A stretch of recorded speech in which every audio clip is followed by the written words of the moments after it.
सवाल पे आते हैं तो मोहित यादव जी को इलेक्ट्रॉन इंजीनियरिंग के बारे में जानना है। लंबी अवधि का नजरिया इनका भी है।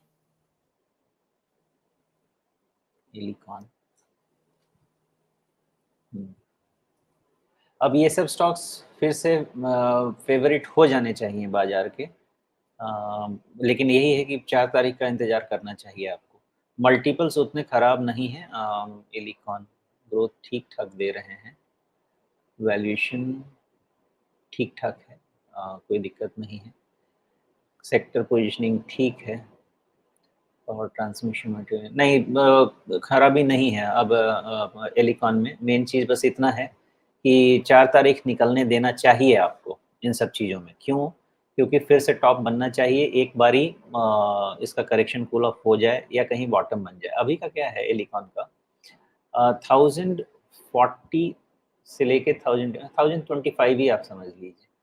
1025 के आसपास तक का भी ये गिरावट आए तो भी कोई दिक्कत नहीं है, ये ठीक ठाक ही रहना चाहिए। मेन मुद्दा एलिकॉन में अब ये है कि इसका वैल्यूएशन ऑलमोस्ट मीडियन से डबल की तरफ जा चुका है। तो फिर से नया वैल्यूएशन लाने के लिए इसको 1175 का क्लोज तो चाहिए। 1175 नहीं, 1190 के ऊपर का क्लोज चाहिए। उसके ऊपर में आप इसको रिन्यूड बाइंग इंटरेस्ट देखेंगे, जिसमें आपको 10-20% की चाल फिर से मिलेगी।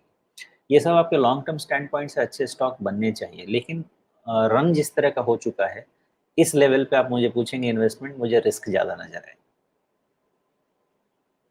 जी, लेकिन एक तरफ इसकी कंपनी की ग्रोथ भी तो देखिए ना किस तरह से हो रही है। पिछले 5 साल के अंदर इसका नेट प्रॉफिट 5 गुना हो चुका है। मैंने इसीलिए बोला राजीव जी कि मुझे किसी भी तरह से खराब दिख ही नहीं रहा। तो वैल्यूएशन के हिसाब से चूंकि स्ट्रेच हो गया है, तो एक कूल ऑफ हो सकता है, और 4 तारीख वाली अनसर्टेनिटी निकल जाने देना बहुत ज़रूरी है। या तो इसका एक नया हाई लग जाए 1190 के ऊपर, या फिर आपको ये नीचे थोड़ा-सा करेक्शन कूल ऑफ दे दे। तो 2 दिन का इंतज़ार करना ज़रूर चाहिए, उसके बाद जो ये स्टॉक कहे कर लेना चाहिए। जी, तो 2 दिन में तो हो सकता है ये 1190 पार ही हो जाएगा। फिर खरीद लीजिए, कोई दिक्कत नहीं होगी। क्योंकि यही है ना कि जब कंपनी का प्राइस भी बढ़ता है, स्टॉक प्राइस और उसके साथ अर्निंग, ये दोनों कम्फर्ट आता है, और सेक्टर पोजीशनिंग सबसे ज़रूरी है। तो उस हिसाब से कम्फर्ट बनता है।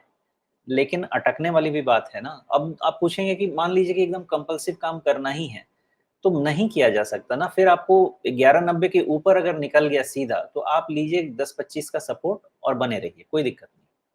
कहीं ना कहीं तो रिस्क मैनेज करेंगे इतने हाई लेवल पे, तो लीजिए 10-25 का सपोर्ट और बने रहिए, कुछ नहीं होगा। जी।